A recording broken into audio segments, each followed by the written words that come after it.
The revelation. Captain Elena Reyes stood motionless before the vast observation window of the Earth diplomatic vessel Horizon, her dark eyes fixed on the glittering structure ahead. The Galactic Assembly headquarters, known as the Nexus, hung against the backdrop of stars like an elaborate crystalline snowflake, its translucent arms capturing and reflecting the light of the nearby sun. 10 years ago, when humanity had first been invited to join the assembly, the sight had filled her with wonder. Now it only filled her with dread. "Captain, you need to see this immediately." Commander Thomas Way rushed onto the observation deck, his normally calm demeanor shattered. He clutched a data tablet to his chest, as though it might explode. Elena turned from the window. In 15 years of service together, she had never seen we this rattled. "What is it, Commander?" "Our cryptography team finally broke through the encryption on those strange transmissions we've been intercepting for months." He handed her the tablet with a steady hand, but his eyes betrayed his fear. "It's worse than we imagined." Elena accepted the device and began to read. With each swipe of her finger, her expression hardened. The data contained detailed plans, secret communications, and hidden agreements between the most powerful species in the assembly. The Varaxi Empire with their millennia of dominance, the Koran hierarchy with their technological superiority, the Threll Consortium with their vast trading networks, all conspiring against Earth and its colonies. "They fear us," Elena said quietly, her voice barely audible. We nodded. "According to these files, they believe humans are advancing too rapidly. It took the Varaxi 1,200 years to develop practical quantum entanglement communication. Humanity did it in less than 150. Elena continued reading, her finger freezing over a specific date. "This says they plan to attack our outer colonies in 72 hours. She looked up sharply. "Mars Station, Europa Base, the Titan mining facilities." "Yes, Captain," Way confirmed grimly. "Disguised as pirate raids. The attacks will appear unconnected, but they're designed to cripple our resource supply chain and force us into a position of weakness." Elena placed the tablet on a nearby console and returned to the window. The beautiful Nexus now looked sinister, like a predator poised to strike. For 10 years, humanity had shared their innovations, traded fairly, and fought alongside the Assembly species against common threats. They had embraced the Assembly's promise of galactic cooperation and mutual advancement. "All eyes. Contact Earth Central Command," Elena ordered. "Priority Alpha. Send them everything we have." "Already done, Captain," Way replied. He hesitated before adding, "There's more. The Koran have been stealing our technology. That new neural interface system they revealed last cycle. It's based on Dr. Sato's research that the Assembly Science Council rejected as too experimental just 2 years ago." Elena wasn't surprised. Humans had always excelled at finding unconventional solutions to complex problems. Their technology often appeared crude to the more established species, but it worked, sometimes better than the meticulously refined designs the older races preferred. "Captain," Y began cautiously, "what do you think Earth Command will do?" Elena stared at the Nexus. The logical move would be to strike first, hit their key military installations before they could mobilize. But that would mean war with the entire Assembly. Perhaps not the entire Assembly. Elena mused, reviewing the files again. Many of the smaller members aren't part of this conspiracy. Some might even be targeted next, once we're dealt with. Way's communication device chimed. He checked it, and his eyes widened. "Earth Command has called an emergency meeting of all senior military and diplomatic officials. They're requesting your immediate participation via quantum channel." Elena nodded. "Set it up in my quarters. And Way, don't share this information with anyone else yet, not even our senior staff." 8 hours later, Elena emerged from her quarters. Her uniform was crisp as always, but new lines of tension marked her face. Y was waiting outside, standing at attention. "What did they decide, Captain?" he asked, his voice low. Elena took a deep breath. Something unprecedented. We're giving them one chance to stand down. Wei blinked in surprise. The assembly. With respect, Captain, they outnumber us 60-1. A small, hard smile appeared on Elena's face. Numbers aren't everything, Commander. She handed him a new data tablet. These are your orders. Prepare the ship for immediate departure. But first, I need you to deliver a message to Ambassador Chen on the Nexus. In person, not through channels. Tell him Operation Prometheus is now active. Wei accepted the tablet, confusion evident in his expression. Operation Prometheus. I'm not familiar with that protocol. It's classified beyond your security clearance, Elena explained. A contingency plan developed years ago. One we hoped we'd never need to implement. Elena looked back toward the window. Though the Nexus wasn't visible from this part of the ship, she could still picture it clearly in her mind. The Assembly believes they understand human capabilities. They've studied our weapons, our ships, our tactics. She turned back to Wei, her eyes reflecting a determination that made him stand straighter. But they've never witnessed what happens when humanity is truly threatened. They think they're dealing with just another young species eager to please the galactic community. Her voice dropped lower. They're about to learn they're dealing with survivors. Earth wasn't a pristine paradise like the Varaxi homeworld. We evolved fighting each other, nature, disease, disaster. We've been preparing for existential threats throughout our entire history. What exactly are we going to do, Captain? Ambassador Chen will deliver our terms tomorrow, during the High Council session. When all members are present, the Assembly will have 24 hours to meet our demands. And if they refuse? Wei asked hesitantly. Elena's face showed no emotion now, only cool resolve. Then we show them why they should have left us alone. Wei saluted and turned to carry out his orders but paused at the door. Captain, do you think they'll listen? Elena looked at the data again, at the detailed plans for humanity's containment and eventual subjugation. She thought about Earth's long history, filled with those who had underestimated determined adversaries and paid the ultimate price. No, Commander, I don't think they will, she admitted. But we'll give them the chance anyway. That's what separates us from them. We'll offer peace first. Her eyes hardened. But they won't like what follows if they refuse. We nodded and left.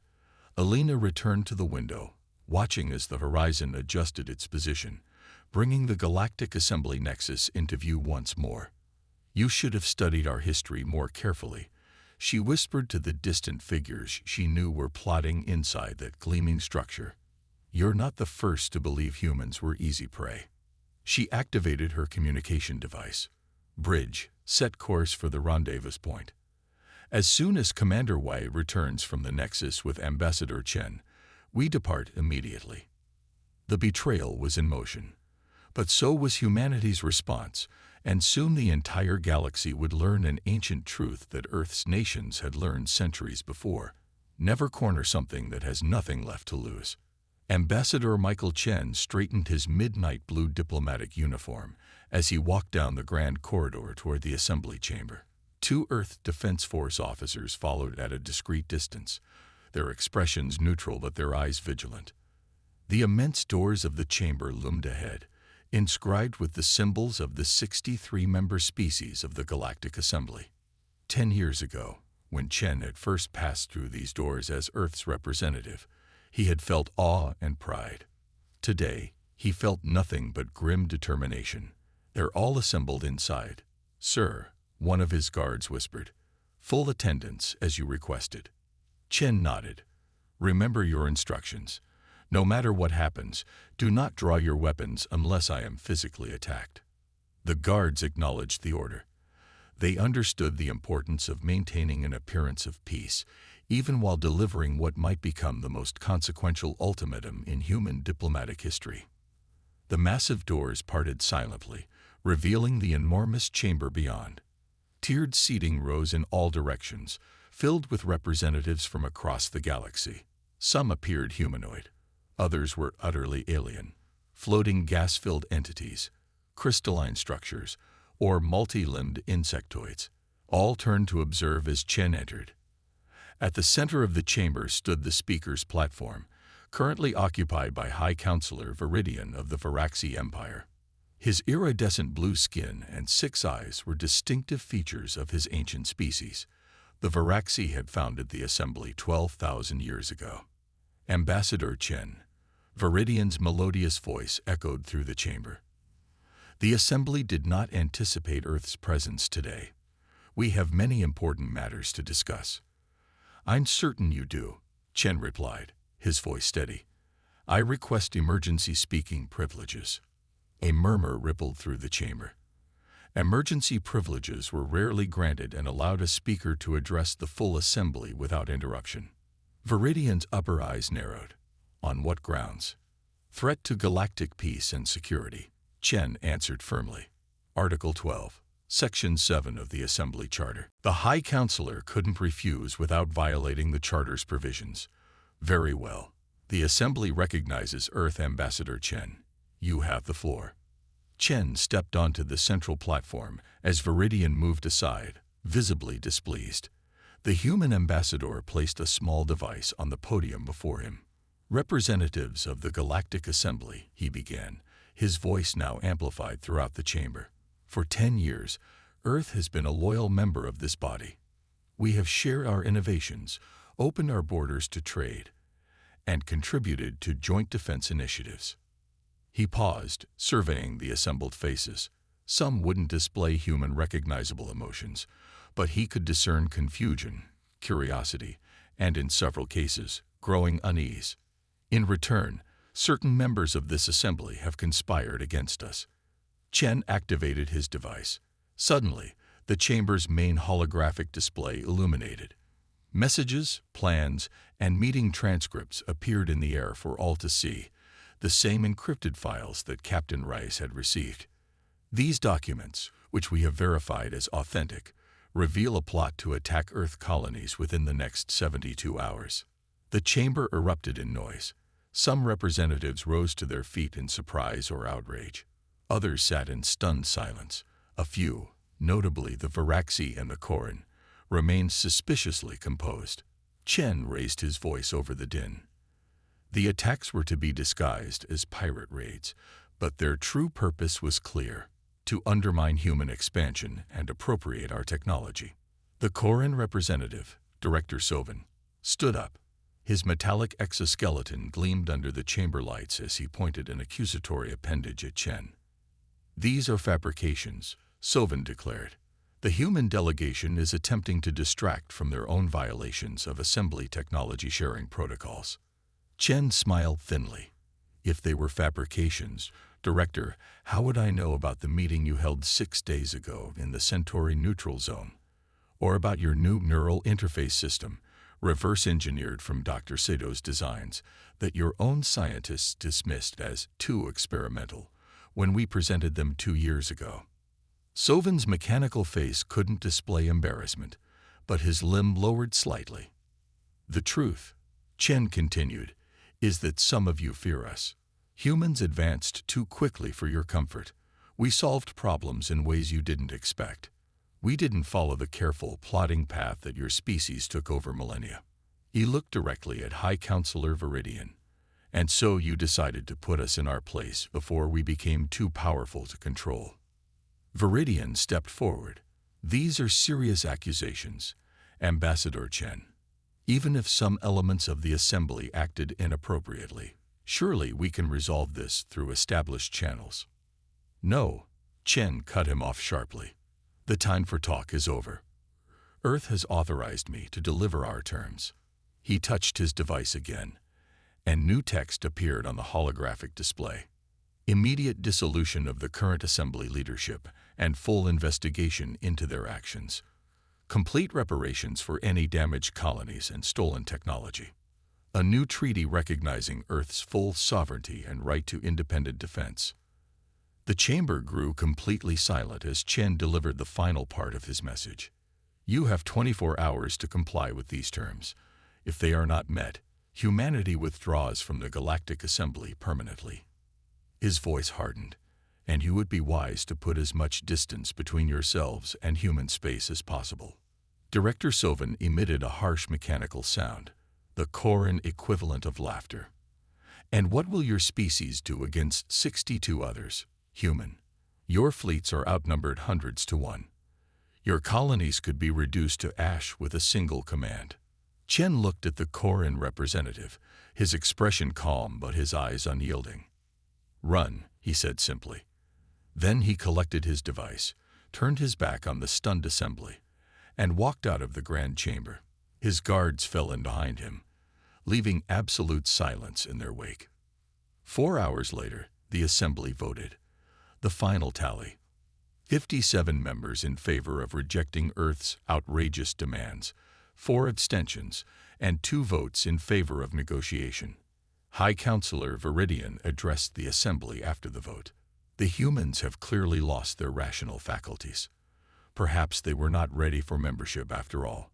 We will proceed with containment measures as planned, but accelerated to prevent any further human aggression. As the representatives filed out, a small, insect-like being approached the Varaxi leader. "Counselor Viridian, my government is concerned. What if the humans truly have some hidden capability?" Their ambassador seemed unusually confident. Viridian looked down at the representative with all 6 eyes. The humans are bluffing. They're clever and unpredictable, yes, but they're still a young species. Their confidence is nothing but arrogance. Unknown to the departing assembly members, a human surveillance device concealed in the chamber's ornate ceiling transmitted everything back to the waiting Earth fleet. Captain Alina Reyes received the assembly's decision while standing on the bridge of the horizon. She wasn't surprised. "They've made their choice," she said to Commander Wei. "Send the signal to all Earth forces. Operation Prometheus is now fully active." Wei hesitated for just a moment. "This will change everything, Captain." Reyes nodded solemnly. "Yes, it will. Let's hope they learn to run fast." The response. Director Sovan stood on the command deck of the Inevitable Judgment, flagship of the combined Galactic Assembly fleet. Around him, over 300 warships moved in precise formation toward the Sol system. Most belonged to the Varaxi and the Koran, but nearly every assembly species had contributed at least 1 vessel to the massive armada. "Status report," Sovan ordered, his metallic appendages tapping against the command console with rhythmic precision. His second-in-command, a Varaxi named Telshin, approached with a data tablet. "All ships report ready, Director. We will reach Earth's outer defense perimeter in approximately 45 minutes. Sovan nodded. "Any sign of human resistance?" "None, Director. Our advanced scouts report that the defense platforms around Neptune and Uranus have been powered down. We've detected no military vessels in the outer system." This wasn't what Sovan had expected. The humans should have been mobilizing their ships, manning their defenses. Their 24-hour deadline had expired 8 hours ago. Could they have evacuated? Telshin asked, his 6 eyes blinking in sequence. "Impossible," Sovan replied. "Earth has more than 11 billion inhabitants. They couldn't possibly evacuate in 32 hours. But doubt crept into his circuits. The human ambassador's single-word warning, a run, replayed in his memory banks. "Approach with caution," he ordered. "Full scans of the entire system. I want to know where their ships are hiding." The massive fleet continued inward, passing Neptune's orbit without resistance. The blue gas giant's moons showed abandoned human mining facilities, hastily evacuated. The pattern repeated at Uranus. "Director," Telshin reported, his voice uncertain. "Long-range scans of Earth show normal population levels. Their orbital stations appear intact, but empty." "What about their military installations on Mars and their moon?" "The Mars defense base reads as fully staffed, but their weapon systems are offline." Telshin paused, checking his readings again. "The lunar base is showing unusual energy signatures, nothing we've seen from humans before." Sovan's metallic body couldn't display expressions, but his posture stiffened. "Specific location: the far side of the moon, Director. the area they call the Tycho crater. Maintain course, but have the fleet spread out. Whatever weapon they're planning to use, I want to minimize its effectiveness. As the Armada approached Earth's moon, the strange energy readings intensified. Science officers across the fleet reported increasing gravitational anomalies. Director Telshin said suddenly, "The lunar surface, it's changing." On the main view screen, the cratered surface of the moon's far side began to shift. Dust and rock flowed away from a circular area nearly 100 kilometers wide. Then, with a soundless eruption visible even from space, the lunar surface split apart, revealing a massive installation beneath. "Impossible," Sovan whispered. "Our intelligence indicated they had no such technology." The installation rose from the moon's surface like a gigantic mechanical lotus blooming. Enormous panels unfolded, revealing what appeared to be massive energy projectors. But they weren't pointing at the approaching fleet. They were aimed at the stars. "Director, we're receiving a transmission from Earth," Telshin reported, his voice trembling. "Put it through," Sovan ordered. The view screen changed to show Captain Alina Rice standing in what appeared to be a control center deep inside the lunar installation. Behind her, humans worked at control panels, their movements deliberate and confident. "Director Sovan," Rice said, her voice even, "I see the Assembly voted to reject our terms. This is your final opportunity to surrender, human," Sovan replied.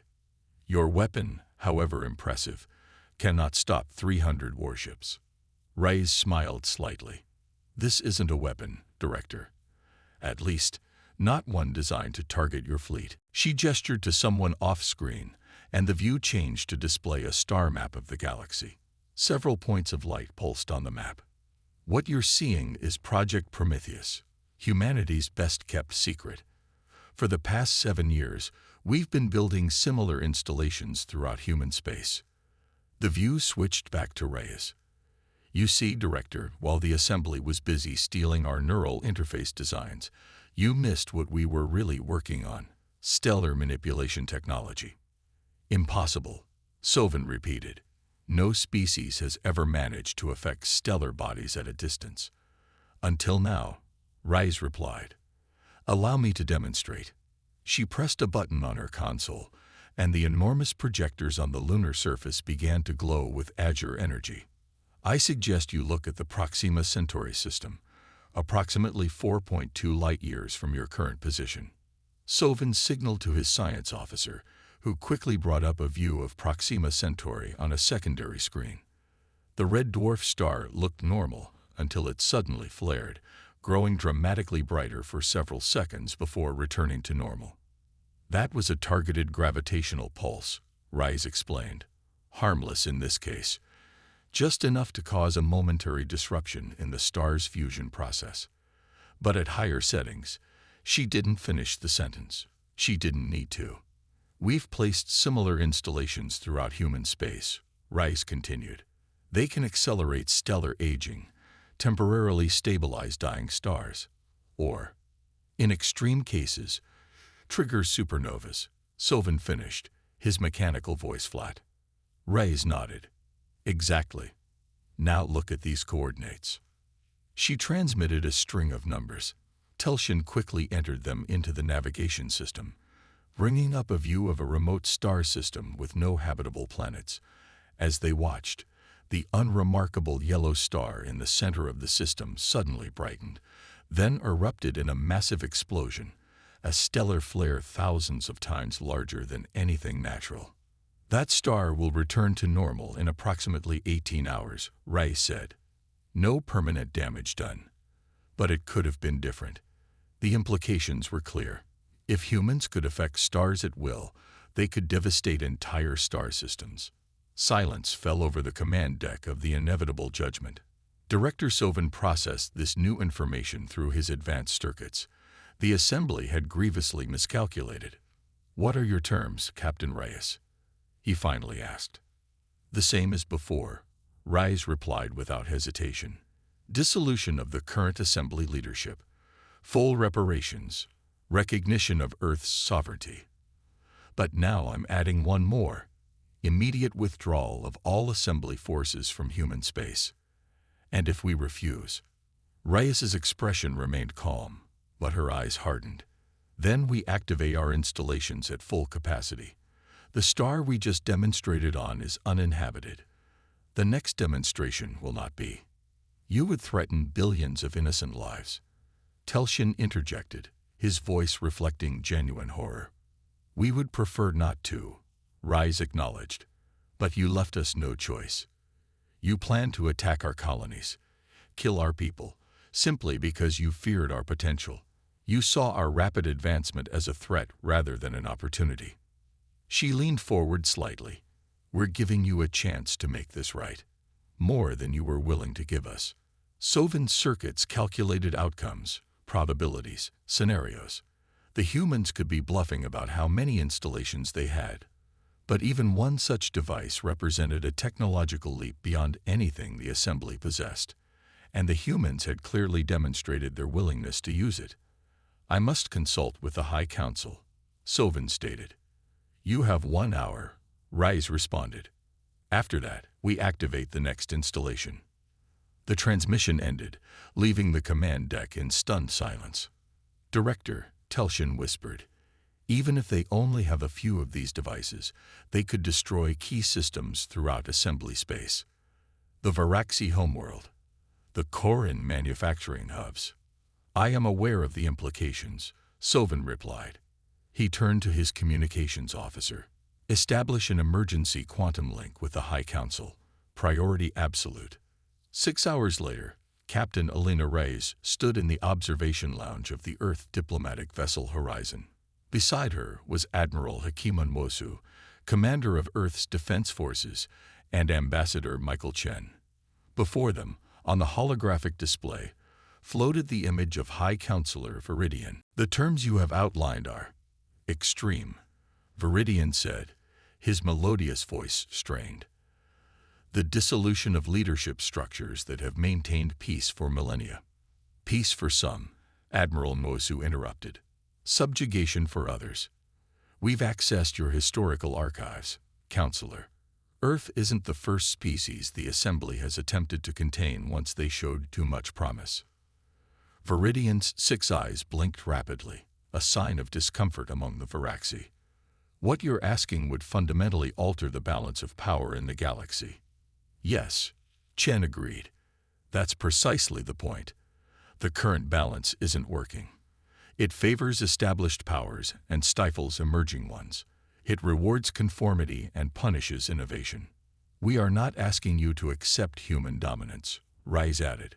We're demanding an end to Varaxi and Koran dominance.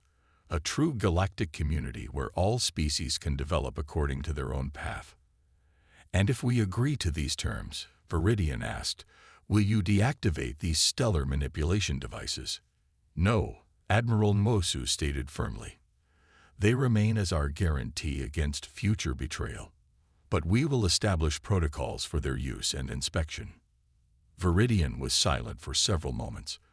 Finally, he spoke again. The Assembly has voted. We accept your terms with one condition. A transitional period of 3 standard years to implement the leadership changes, with human oversight during the process. Chen glanced at his colleagues, who nodded subtly. We find that acceptable, provided the withdrawal of your forces begins immediately and the reparations commence within 30 days. So be it, Viridian conceded. I will transmit the formal agreement within the hour. When the transmission ended, a tense silence filled the observation lounge. Finally, Ambassador Chen spoke. Do you think they'll honor it? They will, Admiral Mosu replied confidently. They've seen what we can do. More importantly, they've seen what we're willing to do when threatened. We should never have needed Prometheus, Reyes said quietly, if they had treated us as equals from the beginning. Don't, Chen interrupted gently. We all hoped for better. But humanity has always understood a fundamental truth that the Assembly forgot. True peace isn't maintained by suppressing potential threats. It's built by creating systems where everyone benefits from cooperation. Admiral Mosu moved to the window, looking out at the assembly fleet as it began its withdrawal from Earth space. "What happens now?" "Now," Rise replied, "we build something better." The assembly was founded on fear disguised as unity. Perhaps humans can help create a true galactic community founded on mutual respect and recognition of each species' unique path. "And if they try again?" Chen asked. Rise smiled grimly. "Then they'll discover that Prometheus isn't our only secret." 1 year later, Ambassador Michael Chen stood on the speaker's platform in the newly reformed Galactic Council chamber. Gone were the hierarchical tiers that had once emphasized the status of founding members. Now, all representatives sat in a circular arrangement, symbolizing equality among the member species. "Today marks the first anniversary of the Reformation Accord," Chen addressed the assembly. "In 1 year, we have made remarkable progress. The new leadership structure has facilitated technological exchange that benefits all members, not just the established powers. Trade routes once controlled by monopolies are now open to all, and species that were once marginalized have found their voice." He gestured to several representatives who had previously been relegated to the lowest tiers, species from newer, developing civilizations whose potential had been systematically suppressed. Some feared that humanity's revelation would lead to chaos. Instead, it has led to unprecedented cooperation. By removing the fear that drove the old assembly's policies, we've created space for genuine collaboration.